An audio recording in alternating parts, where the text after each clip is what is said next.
Exodus chapter 7. Then the Lord said to Moses, "See, I have made you like God to Pharaoh, and your brother Aaron will be your prophet. You are to say everything I command you, and your brother Aaron is to tell Pharaoh to let the Israelites go out of his country. But I will harden Pharaoh's heart, and though I multiply my signs and wonders in Egypt, he will not listen to you. Then I will lay my hand on Egypt, and with mighty acts of judgment I will bring out my divisions, my people the Israelites. And the Egyptians will know that I am the Lord when I stretch out my hand against Egypt, and bring the Israelites out of it." Moses and Aaron did just as the Lord commanded them. Moses was 80 years old and Aaron 83 when they spoke to Pharaoh. The Lord said to Moses and Aaron, "When Pharaoh says to you, 'Perform a miracle,' then say to Aaron, 'Take your staff and throw it down before Pharaoh, and it will become a snake.'" So Moses and Aaron went to Pharaoh and did just as the Lord commanded. Aaron threw his staff down in front of Pharaoh and his officials, and it became a snake. Pharaoh then summoned wise men and sorcerers, and the Egyptian magicians also did the same things by their secret arts. Each one threw down his staff and it became a snake.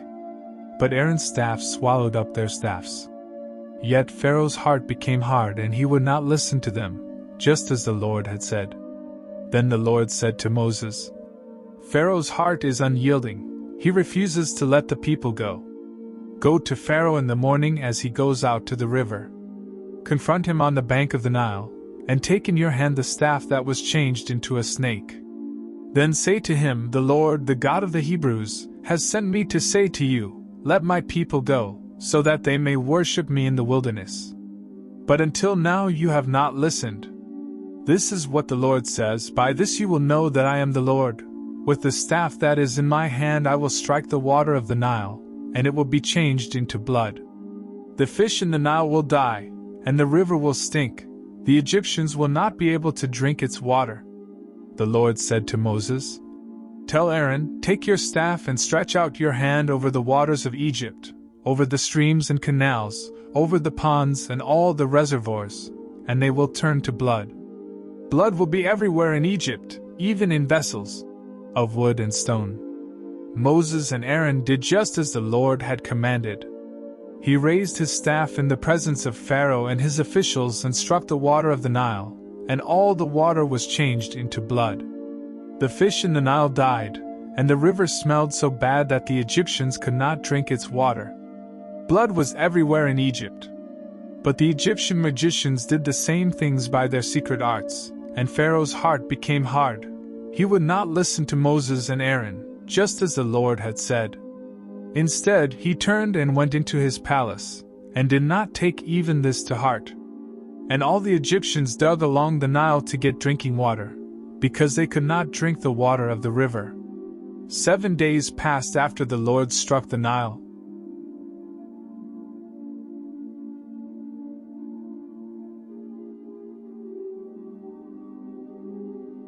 Exodus chapter 8. Then the Lord said to Moses, "Go to Pharaoh and say to him, 'This is what the Lord says, let my people go, so that they may worship me. If you refuse to let them go, I will send a plague of frogs on your whole country. The Nile will teem with frogs. They will come up into your palace and your bedroom and onto your bed, into the houses of your officials and on your people, and into your ovens and kneading troughs. The frogs will come up on you and your people and all your officials." Then the Lord said to Moses, "Tell Aaron, stretch out your hand with your staff over the streams and canals and ponds, and make frogs come up on the land of Egypt." So Aaron stretched out his hand over the waters of Egypt, and the frogs came up and covered the land. But the magicians did the same things by their secret arts. They also made frogs come up on the land of Egypt. Pharaoh summoned Moses and Aaron and said, "Pray to the Lord to take the frogs away from me and my people, and I will let your people go to offer sacrifices to the Lord." Moses said to Pharaoh, "I leave to you the honor of setting the time for me to pray for you and your officials and your people that you and your houses may be rid of the frogs, except for those that remain in the Nile." "Tomorrow," Pharaoh said. Moses replied, "It will be as you say, so that you may know there is no one like the Lord our God. The frogs will leave you and your houses, your officials and your people. They will remain only in the Nile." After Moses and Aaron left Pharaoh, Moses cried out to the Lord about the frogs he had brought on Pharaoh. And the Lord did what Moses asked.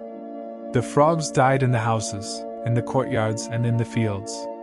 They were piled into heaps, and the land reeked of them.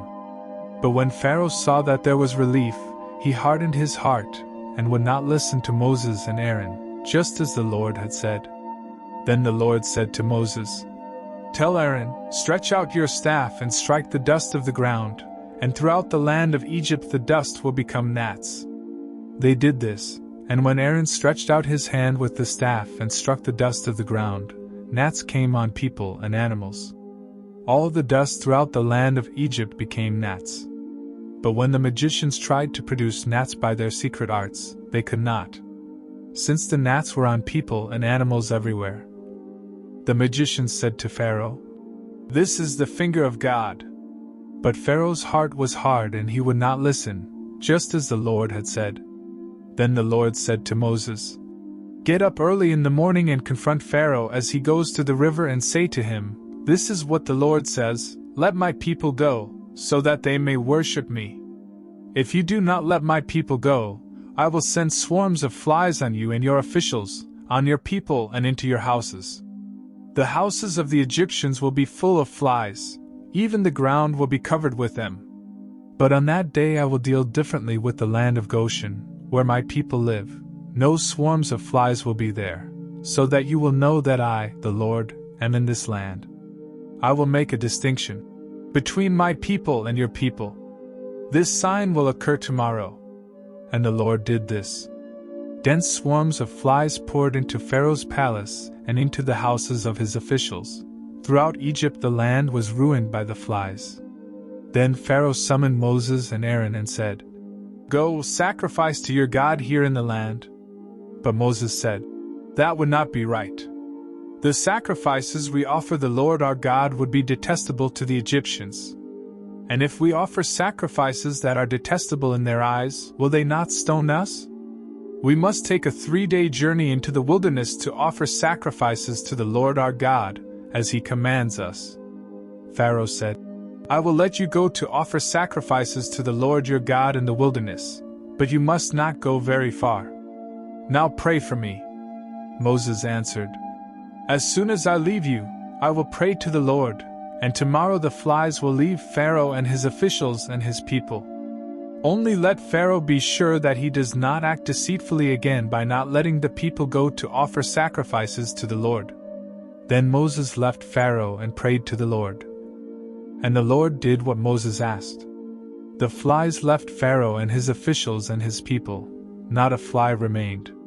But this time also Pharaoh hardened his heart, and would not let the people go.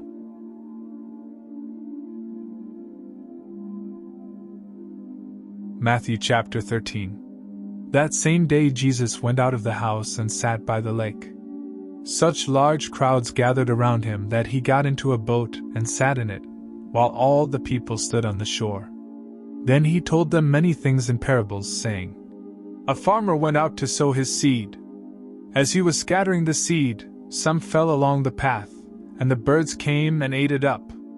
Some fell on rocky places, where it did not have much soil. It sprang up quickly, because the soil was shallow. But when the sun came up, the plants were scorched, and they withered because they had no root. Other seed fell among thorns, which grew up and choked the plants. Still other seed fell on good soil, where it produced a crop, 100, 60, or 30 times what was sown. Whoever has ears, let them hear." The disciples came to him and asked, "Why do you speak to the people in parables?" He replied, "Because the knowledge of the secrets of the kingdom of heaven has been given to you, but not to them. Whoever has will be given more, and they will have in abundance. Whoever does not have, even what they have will be taken from them. This is why I speak to them in parables. Though seeing, they do not see, though hearing, they do not hear or understand. In them is fulfilled the prophecy of Isaiah. You will be ever hearing but never understanding. You will be ever seeing but never perceiving. For this people's heart has become callous. They hardly hear with their ears, and they have closed their eyes. Otherwise they might see with their eyes, hear with their ears, understand with their hearts in turn, and I would heal them. 1. But blessed are your eyes because they see, and your ears because they hear. For truly I tell you, many prophets and righteous people long to see what you see but did not see it, and to hear what you hear but did not hear it. Listen then to what the parable of the sower means. When anyone hears the message about the kingdom and does not understand it, the evil one comes and snatches away what was sown in their heart. This is the seed sown along the path. The seed falling on rocky ground refers to someone who hears the word and at once receives it with joy. But since they have no root, they last only a short time. When trouble or persecution comes because of the word, they quickly fall away. The seed falling among the thorns refers to someone who hears the word, but the worries of this life and the deceitfulness of wealth choke the word, making it unfruitful. But the seed falling on good soil refers to someone who hears the word and understands it. This is the one who produces a crop, yielding 100, 60 or 30 times what was sown. Jesus told them another parable. The kingdom of heaven is like a man who sowed good seed in his field. But while everyone was sleeping, his enemy came and sowed weeds among the wheat, and went away. When the wheat sprouted and formed heads, then the weeds also appeared. The owner's servants came to him and said, "Sir, didn't you sow good seed in your field? Where then did the weeds come from?" "An enemy did this," he replied. The servants asked him, "Do you want us to go and pull them up?" "No," he answered, "because while you are pulling the weeds, you may uproot the wheat with them. Let both grow together until the harvest. At that time I will tell the harvesters, first collect the weeds and tie them in bundles to be burned, then gather the wheat and bring it into my barn." He told them another parable. The kingdom of heaven is like a mustard seed, which a man took and planted in his field. Though it is the smallest of all seeds, yet when it grows, it is the largest of garden plants and becomes a tree, so that the birds come and perch in its branches. He told them still another parable. The kingdom of heaven is like yeast that a woman took and mixed into about 60 pounds of flour until it worked all through the dough. Jesus spoke all these things to the crowd in parables. He did not say anything to them without using a parable. So was fulfilled what was spoken through the prophet. "I will open my mouth in parables. I will utter things hidden since the creation of the world." 3. Then he left the crowd and went into the house. His disciples came to him and said, "Explain to us the parable of the weeds in the field." He answered, "The one who sowed the good seed is the Son of Man. The field is the world, and the good seed stands for the people of the kingdom. The weeds are the people of the evil one, and the enemy who sows them is the devil. The harvest is the end of the age, and the harvesters are angels. As the weeds are pulled up and burned in the fire, so it will be at the end of the age. The Son of Man will send out his angels, and they will weed out of his kingdom everything that causes sin and all who do evil. They will throw them into the blazing furnace, where there will be weeping and gnashing of teeth.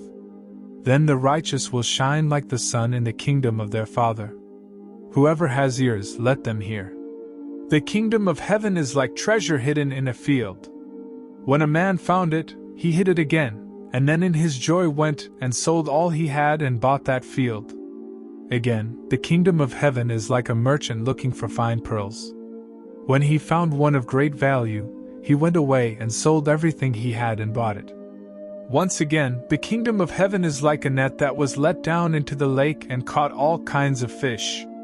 When it was full, the fishermen pulled it up on the shore. Then they sat down and collected the good fish in baskets, but threw the bad away. This is how it will be at the end of the age. The angels will come and separate the wicked from the righteous, and throw them into the blazing furnace, where there will be weeping and gnashing of teeth. Have you understood all these things? Jesus asked. Yes, they replied.